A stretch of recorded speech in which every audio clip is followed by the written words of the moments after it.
Magluluto ako ngayon ng sisig bangus. Nilagay ko na ang sibuyas. Yung bangus, pinirito ko na kanina. Boneless bangus yun. Pinirito ko, tapos pinuha ko yung laman. Yan. Ito ginawa ko sa bangus. Ayan o. Pinukod ko inalis ko lang yung laman. Tapos iniwan ko yung balat. Pero pinirito ko siya ng buo. Oh, ayan, hinimay-himay ko na yung bangus. Tapos, may atay ng manok. Yung atay ng manok, pinrito ko na yan. Ay, gigisa ko na, guys.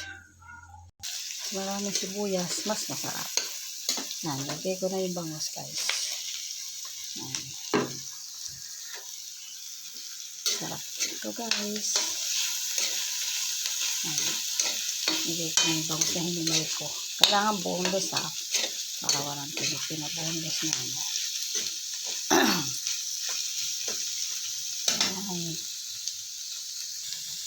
Ilagay ko na yung buong atay, ha. Ayan. Tapos lagyan natin ang seasoning. Magic sarap.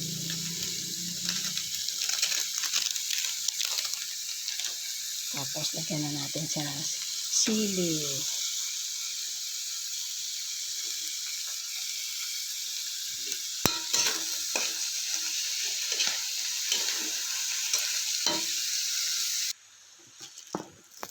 Nilagyan lang ko na ng patis yan eh.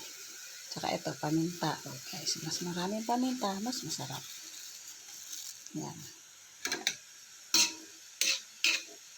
Sarap ito. Sarap.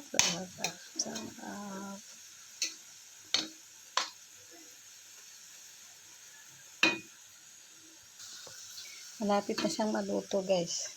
Ito, lalagyan ko siya ng kalamansi.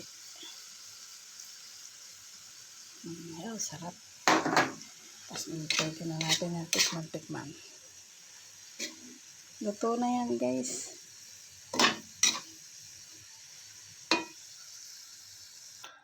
Tapos, guys, ilalagay ko siya sa balat ng bangus. Yan, tingnan nyo.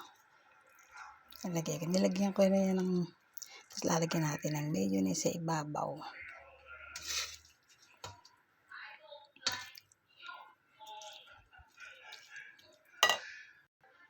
Oh, ayan guys, oh, punong-puno yung bangus, oh.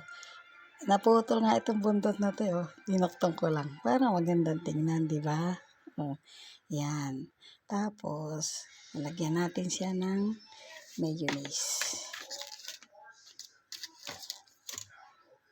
Ayan na guys, oh, luto na siya. Oh, mga pang 5 tao to. Kung gusto nyo umorder lang kayo. Ayan. Sarap nito guys. Sige, bye-bye. Subscribe naman dyan. Sarap nito.